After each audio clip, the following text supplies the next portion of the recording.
In this video, I'm going to show you how to complete your Billie Jean drum loop project. So once you have the loop, the pattern in place,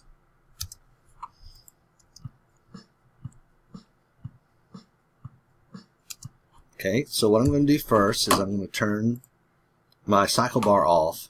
Now I'm going to hold my Option button down, click, drag and drop to copy that loop. I'm going to do it again and one more time. So now I have a 4-measure loop of the drum pattern.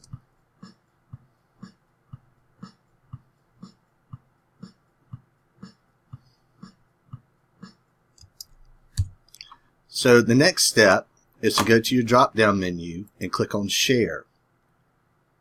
Once you click on Share in the drop down menu, select Export Song to Disk. Once your save window comes up, change the title to Billie Jean Drum Loop. Make sure you save it to your desktop, and then this is important. Make sure that you click on MP3 and save it as an MP3. Then click on Export. You'll see your playhead move and then stop. And then if I close my window, I can see here is the loop that I've created. Now would be a good time to pause the video to do this. My next step is I'm going to open iTunes in my dock.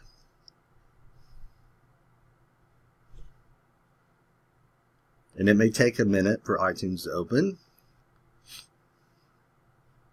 But once it does, you may get a message asking you to accept the terms or conditions, and just click on Accept. And then when you get to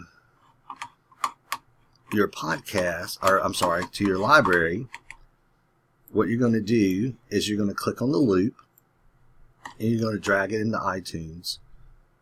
And actually, I'm sorry, let me change to music. So I'm going to click on the loop, drag it into iTunes and drop it. Sorry. Here we go. Now I can drag it into iTunes and drop it.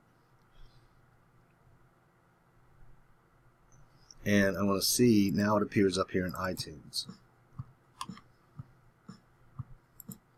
Now, if I get out of iTunes and I go back to GarageBand, if I come over here and click on my media button, when that window opens, you should see iTunes. And if you click on iTunes, you can come down and see everything that you have in your iTunes library. I have quite a few things, but you should probably only see the Billie Jean loop, and it may take a minute for that to upload.